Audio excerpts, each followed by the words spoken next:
Okay, great. Well, welcome, friends, to the Oaxaca highlight event. I am super excited about this. I have heard nothing but wonderful things about Oaxaca over the years, and I'm excited to learn more. I am going to go through a few housekeeping items before I turn it over to Dylan, and then we will learn all of the things. So I'm going to share my screen real quick. As always, welcome to another Nomadic Network virtual event. A little bit about TNN. This is a community of travelers.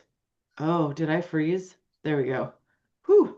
Okay, this is a community of travelers inspiring each other to see the world. It was originally founded by Nomadic Matt, and then the wonderful Lisa Field took it over. She was the Portland chapter director, and uh, we love having her. She is just an amazing ball of sunshine. And so now we have hosted more than 250 virtual events and a number of community tours. You can always find out what's coming up next on the website, thenomadicnetwork.com. Uh, Incredible community tours. We have a group in India right now. That's where Lisa is. And we've got Vietnam starting soon. Lots of incredible opportunities to travel together. So you check out all of that on the website. So we love to connect with you. Instagram, the.nomadic.network. We do have the YouTube channel. This recording will go on the YouTube channel. You can find all of our past recordings there. Don't forget to register for virtual events on the website. And then, of course, we would love to see you on one of our community tours. And then just some things for this event. We do love when you have your video on. Again, totally optional. We do ask you to stay muted and use the chat to talk to each other, ask questions. If you do have a question, I will be keeping track of those so we can go through them at the end. So if you would just type the word question before that in the chat, then I can make sure and capture that and ask it at the end. All of our speakers are volunteers who do this out of the goodness of their hearts. So please give them all of the support. And so now let's have some fun and enjoy our time together. I'm going to stop sharing and then one moment, please. And so I am so excited to welcome Dylan.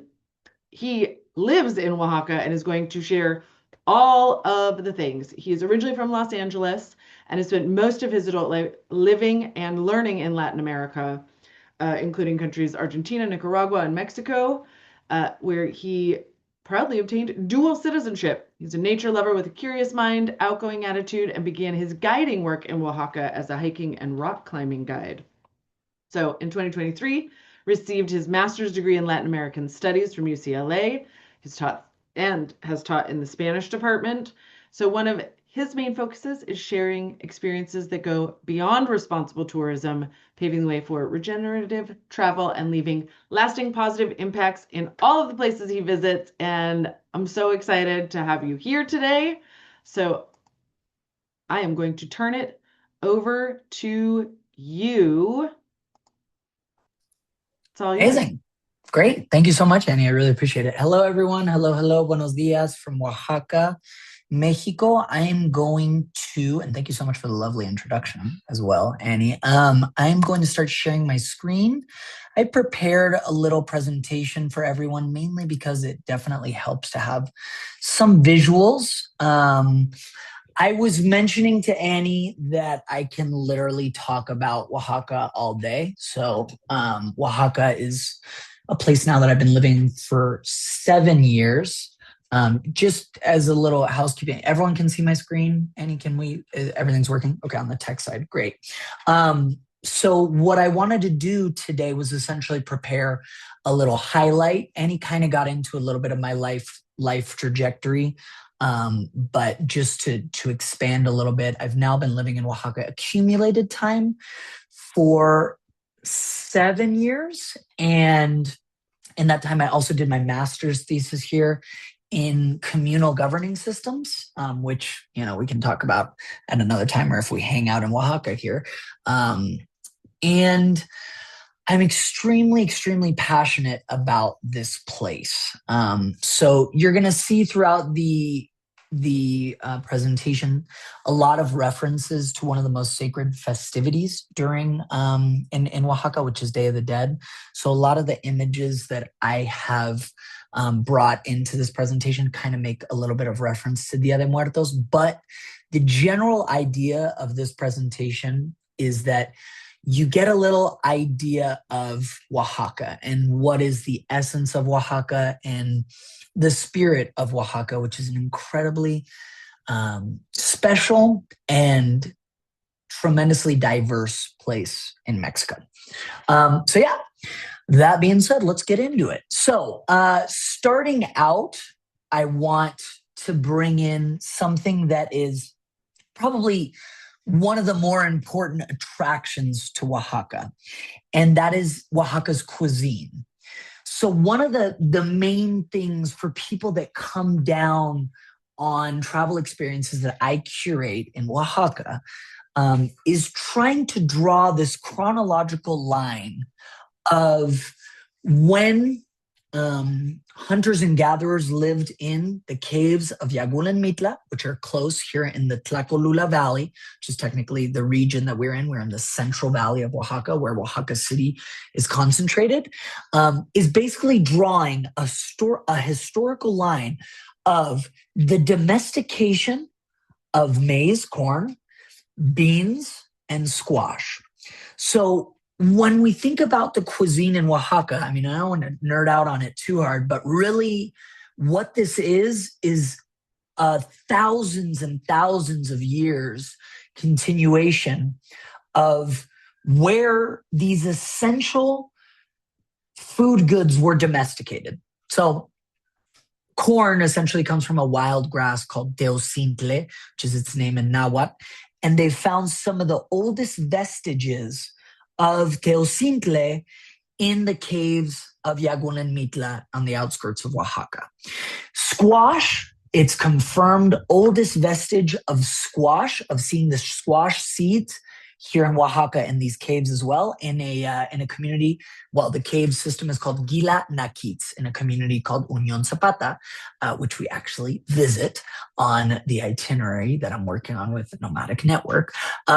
So incredible visit to that community. And basically what I want to have everyone understand is that the cuisine and all of the flavor profiles that come out of the diversity of Oaxacan gastronomy is really the milenario, I don't know if that word, I don't know if millenary exists, but the ancestral practice of this domestication. So beginning in this domestication, right? Now, I put the word milpa here because milpa is technically the Three Sisters agricultural system and the way that we refer to it in Spanish. So that is beans, corn, squash. Now, many plates that you'll try here in Oaxaca, especially when we start getting into more communities on the outskirts of Oaxaca City, you'll try a plate called sopa de guías. Now, sopa de guías is literally the squash plant and all the vines that come out and the squash blossoms and squash, the squash itself, combined with milled corn in a soup that is so earthy, hearty, and delicious. Add a little bit of lime, a piece of flank steak on the side, some tortillas, and my mouth is already watering and I'm ready to go eat, even though I just had breakfast. So basically the cuisine here is a large attraction for travelers that come down, and it's with good reason. Now, I wanted to highlight something here, which most people usually know when we're talking about Oaxaca, which is moles. Now, mole, we have the traditional black mole that most travelers are familiar with, that have tried maybe in the States or in other places in the world. Oaxacan food is also food that travels very well. In LA, which is the largest concentration of Oaxacans outside of Oaxaca City, you have a ton of Oaxacan restaurants all over the place. So when I went back to UCLA, I didn't have to miss Oaxacan food so dearly because I had it all over Koreatown where I lived. So Mezcal is the agave distilled liquor, which probably a lot of people know it as well. Similar to tequila, but way more textured because it's sourced from upwards of 30 different agave plants, when tequila is sourced out of one agave plant, which is the blue agave. And then most of the intricacies and flavors and textures come in the distillation process, whether the tequila is aged, añejo, reposado, all of that. But when you talk about mezcal, you talk about sourcing this from many different agaves, and each of those agaves have a certain amount of time that they spend in the ground.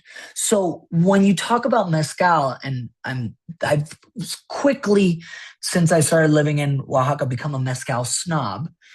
I will say, mezcal is so intricate in the different flavor profiles, which you can even tell in the different regions where it's cultivated in Oaxaca. So a mezcal from the Sierra Sur in Miahuatlan is different than a mezcal from Santiago Matatlan. So I mentioned these two things because really we have a deep immersion into both of these also ancestral practices here in Oaxaca. So one of the things and one of the reasons why I picked these two images, which I just in my nerding out on Oaxaca, is the multi-generational practices here. Here, crafts, cuisine, food, traditions are clearly passed through generations, right? So in these two images, you see two friends from Teotitlan del Valle, which is a community that I've worked in for many, many years. And you have the abuelita making the tortillas, and you also have la señorita getting all of the ingredients that we need to be able to prepare our cooking class, right? So you see in everything, be it craft, food, mezcal, whatever, this passing down from generation to generation, which is super important here in Oaxaca to preserve these cultural practices and not allow exterior influences to change, or maybe not change, but eliminate the culture. There's certainly an evolution that occurs in culture, but here in Oaxaca, preserving what is here and the essence of what is here is extremely important. And people are very proud of what they have here, which I think is an incredibly important and beautiful aspect of this place. All right, moving on to a little bit of history of Oaxaca. This is the state in Mexico with the most indigenous diversity. So when we talk about, in general, cultural diversity in Mexico, here there are 16 different indigenous languages that are spoken. Some a lot more than others, right? There are definitely some indigenous languages that are slowly approaching risk of extinction, right? We're not totally sealed from the general homogenizing practices of the Mexican state and in general of the world, but there's a tremendous indigenous diversity here. So here in Oaxaca's Central Valley, the primary indigenous group that you'll be interacting with is the Zapotec people. One thing that I find really important to highlight in all itineraries and travel experiences that I curate is making sure that people understand that indigenous language is alive and well. I think a lot of times we tend to conceptualize indigenous people, and it's not the fault of our own. It's the educational system and society in general is, oh yeah, the pyramids of the past. Oh yeah, cool. Monte Alban, which is the picture that you see here, which is the vast indigenous capital that's set on a hill outside of Oaxaca. Like, oh yeah, indigenous people. But really what's important to understand is that indigenous peoples continue to resist colonization over 500 years and are alive and well and flourishing in many, many, many aspects, and not just in Oaxaca, all over the world, right? So that's something that I really, really try to highlight. So on an itinerary in Oaxaca, you will consistently hear Zapotec. People a lot of times introduce themselves in Zapotec to make sure that you're aware that not only is Spanish spoken here, but for most of the people that I collaborate in the region, Spanish is their second language.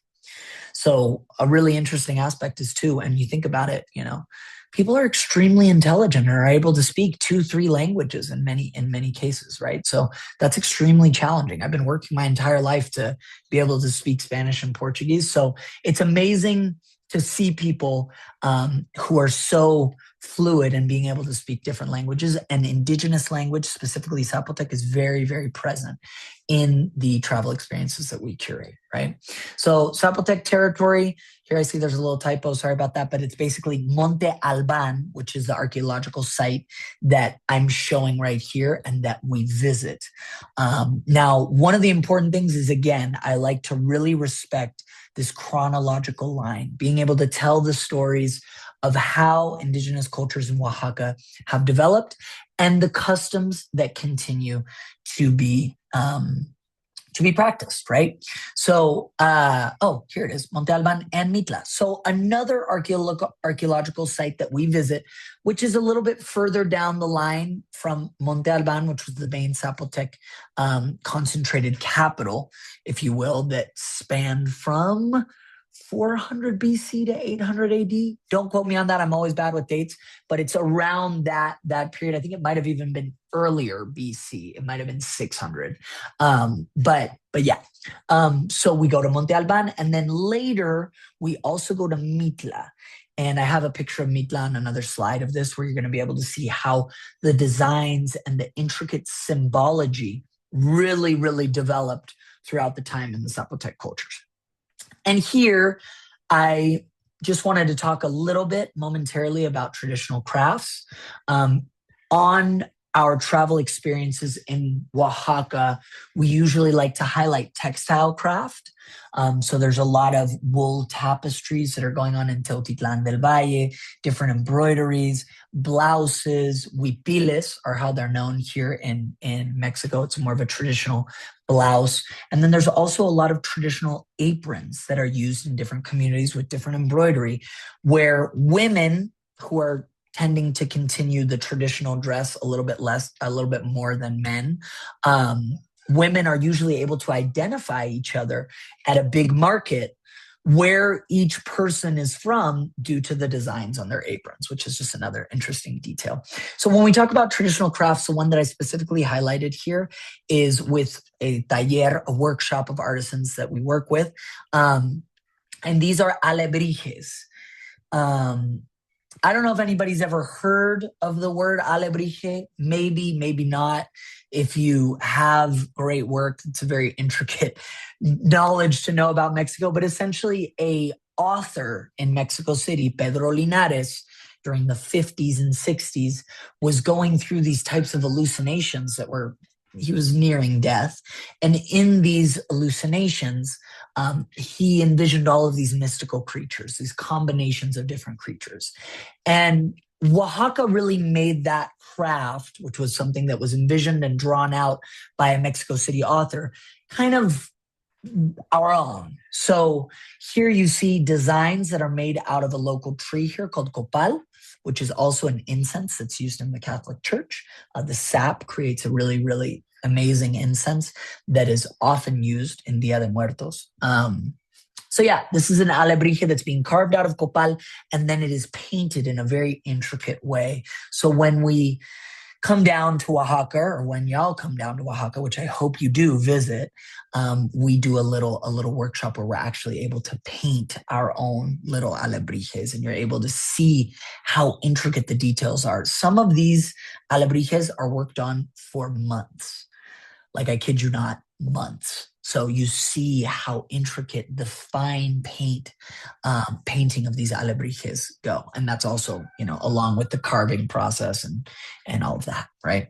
So wild crafts out here, and a lot of stuff that really makes you think about how long it takes for artisans to actually produce something. And something, when we talk about regenerative travel, that I'm really big on is trying to make as many purchases, if you are inclined to purchase something, direct with artisans. That's a way that we cut out an exploitative middleman industry that has developed here in Oaxaca. And also, we don't buy things that were unfortunately made in a different state, made in Guatemala, made in Chiapas, or made in China that look like something made in Oaxaca, which is something that we want to try to avoid supporting with our dollars if we can.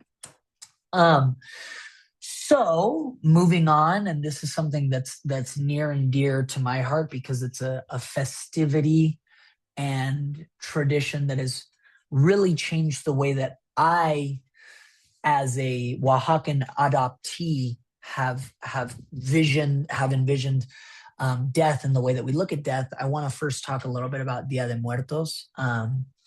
Now, I'm not going to beat around the bush with y'all. Since Coco came out with the Disney movie Coco, Oaxaca's gotten a little wild for Day of the Dead.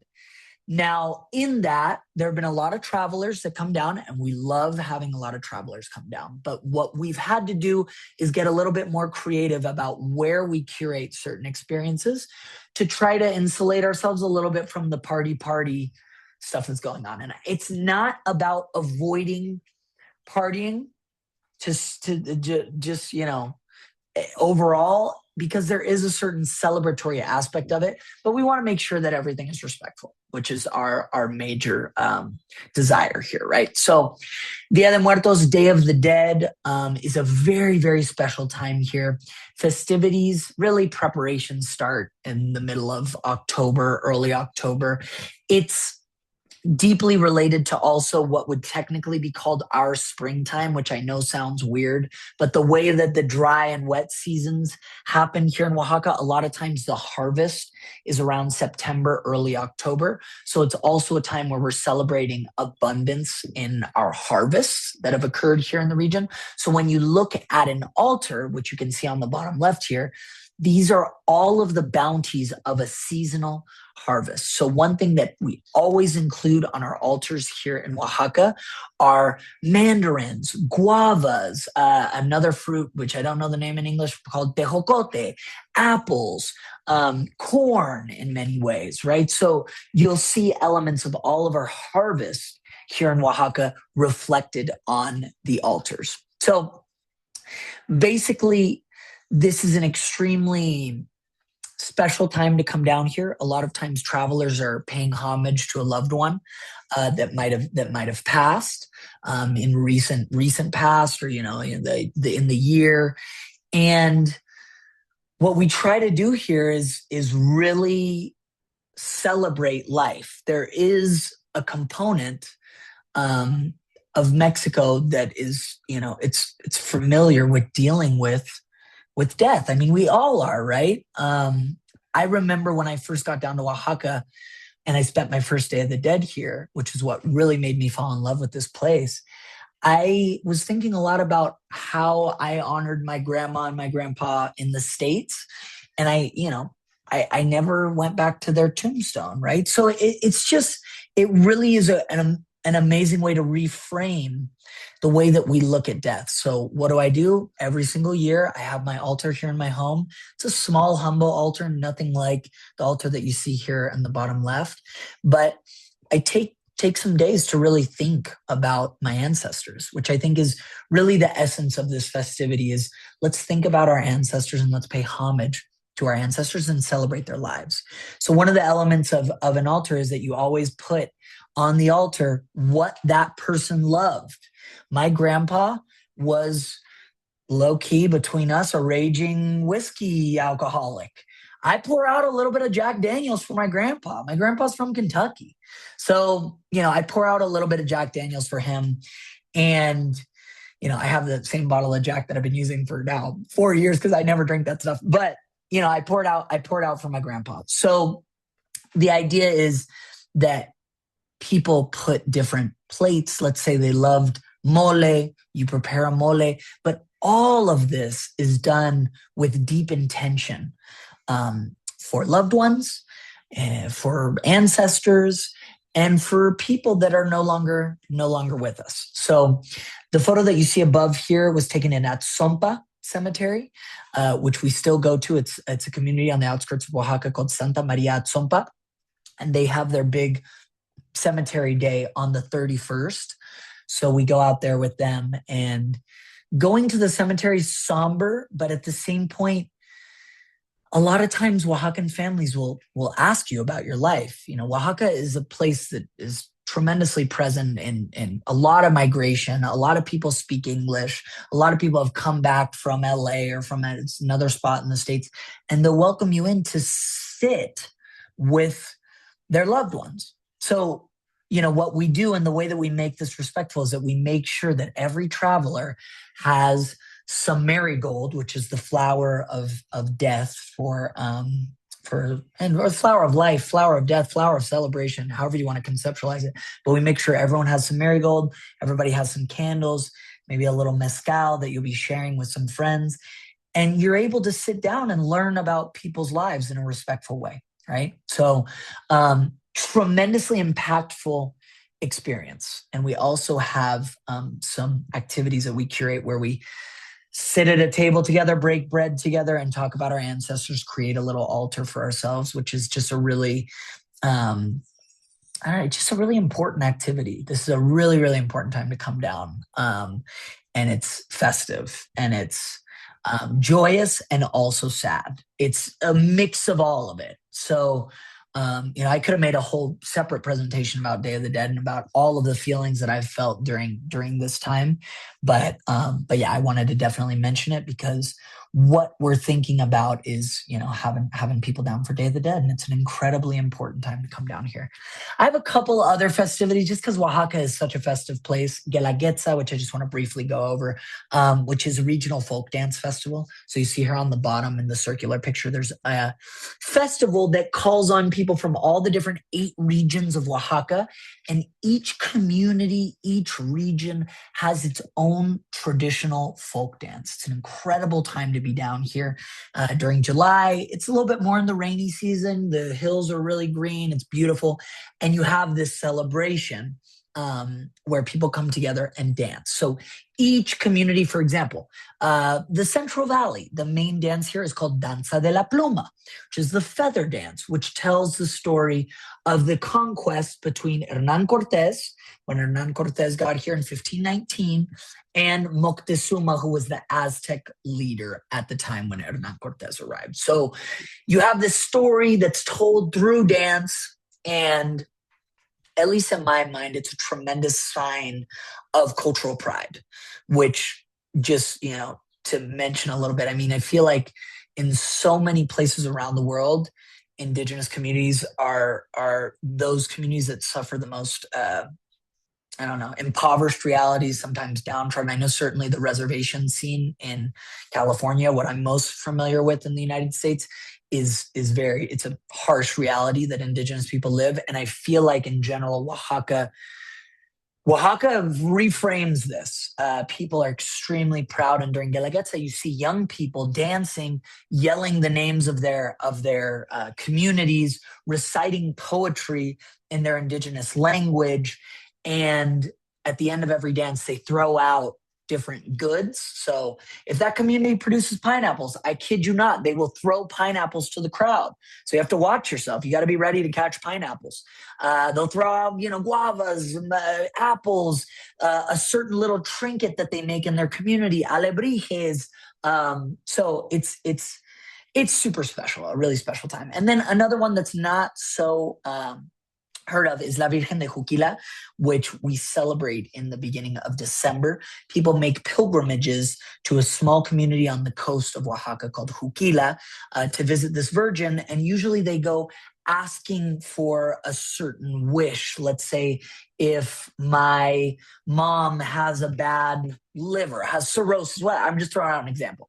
I would go and I would attach a little keychain of a liver to the shrine for Juquila and ask that my mother's, you know, liver gets repaired, right? So there's this tremendous cosmovision behind going and asking for something, which on a grander scale in Mexico happens a lot with who we have up here at the top of the altar, who is Virgen de Guadalupe. So you have Virgen de Guadalupe, which is more the virgin of all of Mexico and much of Latin America, realistically. And then you have Virgen de Juquila, which is more a regional Virgen that is celebrated here. So Just so you know, in Oaxaca, there's a lot of firecrackers and fireworks. Oaxaca is a place that is always bumping. There's always a party going on. That's why I wrote here in Spanish, Oaxaca siempre está de fiesta, which is a kind of saying that we say around here, Oaxaca siempre está de fiesta. Like there's always firecrackers going on. They're always celebrating this patron saint of this community. There's always something going on, which makes it loud. I will say that, stimulating. But the comparsas, calendas, all of the parades that are organized for Day of the Dead, for weddings, for baptisms, for quinceañeras, it's an incredibly vivid and live and colorful place. So last slide, getting a little bit on how to practice regenerative travel here. Just on a little side note, this is the Mitla archaeological site, so you can see how intricate the designs evolved from the Monte Alban, which is more of a rudimentary, not so rudimentary, but like more of a built out pyramid, and then all of the little designs that are different symbols meaning different things in the Mitla archaeological site. So with regenerative travel, when I'm curating trips, it's very, very important, mainly due to the fact that I came from more of an NGO microfinance world into the world of travel, that our trips focus on empowering women in Oaxaca. So to give you a couple clear examples, we work with a woman named Maestra Rosario in the community San Martin Tilcajete. She is one of the only business owners, heads of her family, that's working in the alebrije business, if you will, and that craft. So whenever I'm looking to work with new collaborators in a certain space, we try to find women to work with. And that's not to exclude men. I certainly work with men as well. But there's very, very clear statistics around supporting women and those economic resources trickling down more to the community and to the family. And those are just clear, you can go on any microfinance bank's website, and that is a clear reality, right? We don't need to get into all the differences, but we love working with women and having women empowered to manage the economic resources in their family, which unfortunately here in Oaxaca is something that we're still battling with, men managing most of the economic resources in a family and not giving women the liberty to move about and, do in rural communities. This is something that is still occurring here in Oaxaca, unfortunately. So that being said, we work with an incredible microfinance organization, which is actually what started me in the world of travel, which is called Envia. And Envia takes us out to many different communities. Well, depending on, actually, no, to one community, but they work with 6 different communities. And we spend Day of the Dead with a family. So essentially we sit with the family, we learn about the family's altar, and Envia gives out microfinance loans in 6 different communities. So the people that we work with, the people that we sit with, the people that we break bread and eat with are the people that are part of this microfinance pool, where Envia is giving microfinance loans in communities that they're able to pay back at a 0% interest, which is insane here in Mexico. And we don't need to get into all the cruelty of the financial system, but it's insane how bad it is out here and financially, and how much rich people take advantage of impoverished people. But that being said, we go out, spend time, we break bread, we have that immersive, profound cultural interaction. And yeah, we're able to spend time with people who are also gaining access to microfinance loans. And by supporting them, we are enabling them to give out more, right? Which is what we want. And these microfinance loans, just as a little bit about MBA, are attached also to educational initiatives. So it's attached to teaching people out in communities how to run a basic accounting sheet, how to build their business, how to think about investing in their business. It doesn't make sense to maybe take some language classes for English, trying to help people also with just like building out the businesses that they're using to sustain their families and to support their families. And then we also work with Lydia, who is an incredible maestra mezcalera, which is really important. She's an artisan mezcal maker, and she is one of a few women in this space that are starting to break through in a very, very traditional macho space, which is the creation of mezcal. So I would say that for us, women empowerment is a real cornerstone to our trips, and then in general, our values around travel.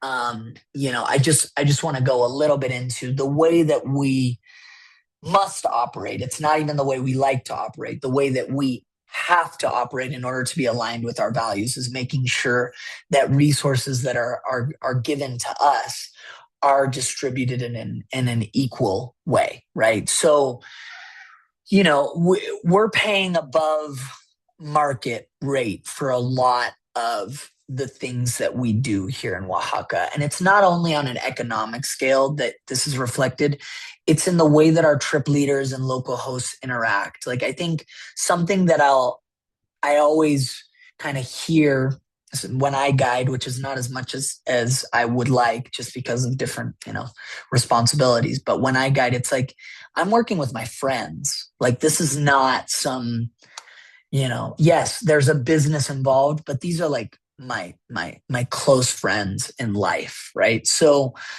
I think one of the important things about travel is making sure that we keep it very, very human and keep that interaction human, and make sure that people know, and I know people can see it, but the way that we work out here is we work with our close friends and our close family, and my Oaxacan family, if you will. So um, that being said, we're doing a nomadic network in Oaxaca, and I want y'all to come.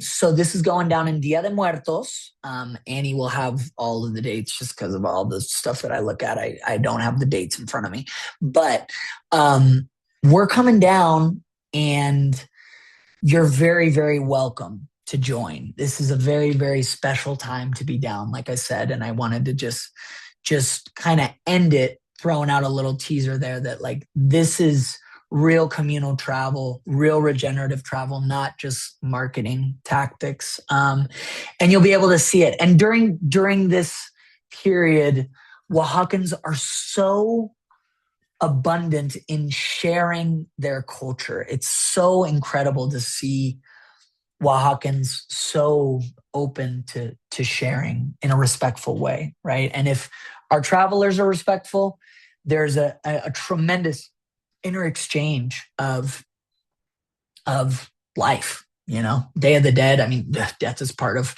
the cycle that we're on. So it's just an incredible, incredible exchange that goes on here in Oaxaca during this time. And we think the itinerary that we curated for y'all is going to be really, really impactful. So on that note, gracias. Thank you so much. And Annie, I'll turn it over to you if we have any questions, or I don't know how we continue. Oh my gosh. Sign me up. This sounds amazing. I mean, I've heard, first of all, thank you for sharing. I Of course. appreciate your depth of knowledge.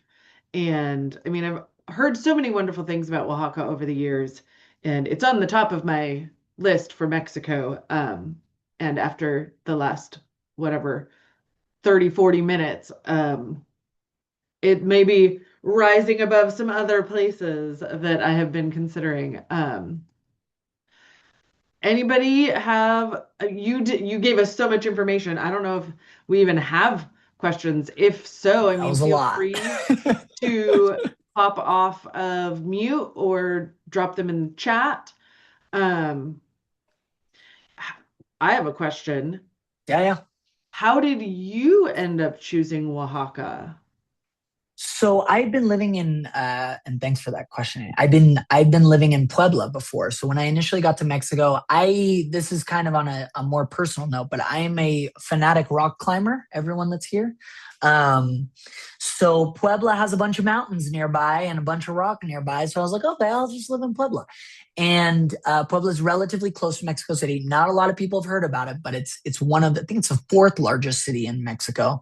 And really, really beautiful place. But I essentially came down here. I had a friend who was living in Oaxaca, and I came down to celebrate Day of the Dead with him and some other friends, and was like, whoa. I mean, Dave, that's why, it's kind of, I mean, I think it's apparent in the presentation, but Day of the Dead is just an incredibly important to me personally trip, just on a personal note, right? So like it was the reason why I came down to Oaxaca when seeing how vivid and lively these celebrations were. I was like, oh, this is it. And then also, in Puebla, I was looking for another job in like the NGO world, and that's when Envia came up and the microfinance initiatives that they're doing out in the Central Valley. And I was like, well, I'd also love going to a place that has a little bit more presence of NGOs. And there are a ton of NGOs out here because there is also a ton of necessity. So in all of the cultural beauty, when you get out into some rural areas out here, it is definitely there are real situations that are going on out here in Oaxaca. So there's also need. So I wanted to get back into that world and ended up coming down, and I've been here pretty much ever since. I love that. Sometimes there's a place that just captures your heart like that. So Yeah, I love yeah, that. yeah. We do have a question from Irene. She says she's already been to Oaxaca several times, but is still feels seriously underinformed. How does she get in touch to join a group when she's already there? Like if So I want to make sure I understand the question. So like, is that, I mean, to like join maybe like a type of like day tour group, or what exactly is that referring to? Yeah, Irene, you can feel free to unmute yourself and hop in and ask or Hello? clarify. Hey, Irene. Hello? Can you hear me? Yep, we hear you. Hi, Dylan. Hi, Annie. Yes, I actually know Mexico quite well, but Amazing. superficially, very superficially. Do have the language, a language, have Spanish language. Yeah, I would, everything that you told me about Oaxaca, including the empowerment of women, is very, very persuasive and attractive. amazing. I'm in Scotland right now. I Mhm. live sometimes in Arizona, and I have to come down to Mexico anyway on a sort of business thingy. Amazing. But the time is flexible. So, no, I'm not talking about a one-day trip or anything. I'm talking Right, about staying days or even weeks. right. I've got plenty of time. Great. So, for example, if I got the dates for your Dia de los Muertos, 26th to the 3rd of November. Yep. Um, but if I wanted to come at any other time or at that time, how would I be able to join one of your tours, one of your guided thingies, um, Right. while I'm in Mexico already? So in on that, and Annie, I don't want to speak too much, but like I know for example with the Nomadic Network, there are possibilities for curating private experiences. At least I might be going a little bit, but there are possibilities to curate private experiences, which could be something that you're interested in, Irene. And then I'm also actually on more a interested in a group. I okay, would prefer great. to be in a group. Yeah. Great. And so basically, as of right now on our docket, we have Day of the Dead.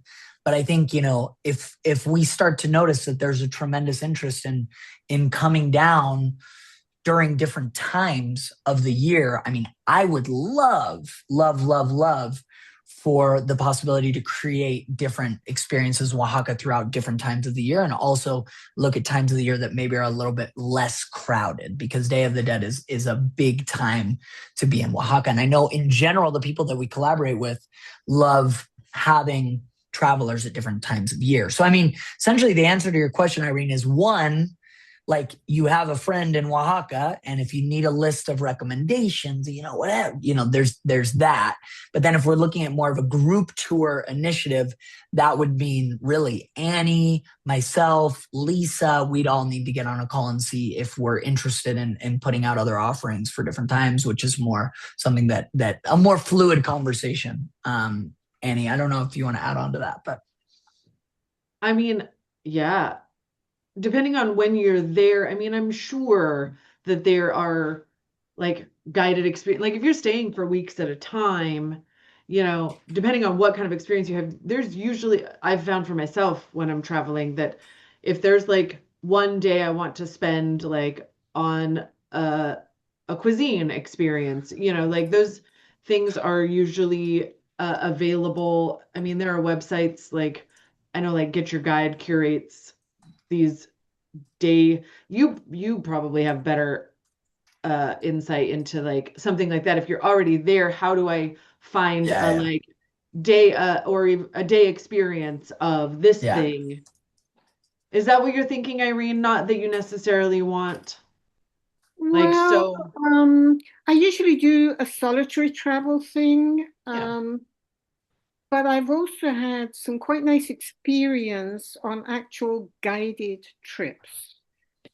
So, eh, so that when sharing the responses and the impressions of the other people in a small group, as well as having um, shared a communal experience with someone who's really knowledgeable, like Right. Dylan or Lydia or I've forgotten the other maestras, Yeah, Rosario. yeah. Rosario. Yeah, yeah. Yeah. Um, no, so this was just I can get in touch with you about the Dia de Muertos trip and see and take it from there. But I'm just not sure that that's going to be a date that I can manage at the moment. Right. Sure. Right. And I would Yeah. I would just kind of piggyback a little bit on what Annie said. Like, I think the way that we can also approach it is when you're down here, if you're able to be down here for weeks, you're going to want some free time too. So we look at, how we make this work. I mean, we can make the puzzle work. I have people that come down here all the time, like, so we can figure out what we want to do, how we want to do it. And it's something that could be kind of, resolved on a continuing conversation with the nomadic network. And yeah. For sure. You just let us know, Irene. You have our email. Yeah, let me know. We're happy to put you in touch with Dylan, vice versa. Well, we will find something or help you create, the experience that is most enjoyable for you and gets you more immersed in the local culture and activities. Amazing. Muchísimas gracias. Claro que sí. Do we have any other questions? Or was that presentation just so incredibly thorough? It really was. I mean, so many things that I was like, I learned so much. So thank you. Well, good. I'm glad. Yeah. All right. I don't see anybody else popping in, and we are close to Amazing. time. So we'll Cool. wrap it up. I am going to share my screen once again and finish this up. Wait. First, I have to get to my screen. One moment, please. There we go. Okay. Upcoming events. We have an event next month. Oops. I'm like, can I go back? Nope. Of course. Ah, here we go. Try this again. Okay, so next month our virtual event, How Americans Can Move to Europe. Now we shall go from Mexico to Europe. Um, This one is always well attended and there's always a ton of great information. If you've been thinking about what it might be like to move abroad, specifically to the European continent, this is happening next month. You can find details on the website. Upcoming community tours. Currently in India, we have Vietnam happening. And then September, I will be leading the trip to the Balkans, one of my favorite parts of the world. So if that's of interest, I would love to have you join me. You can find all of that on the website as well. And that's it for today, friends. As always, thank you so much for being here. Dylan, thank you so much for sharing your time, all of your knowledge. Just so appreciate you and this community. Thank you all for being here. I will send out the replay tomorrow, and everybody go enjoy the rest of your day. Amazing. Thank you so All much, right, Annie. friends. Have a good one, Bye. everyone. Bye. Bye.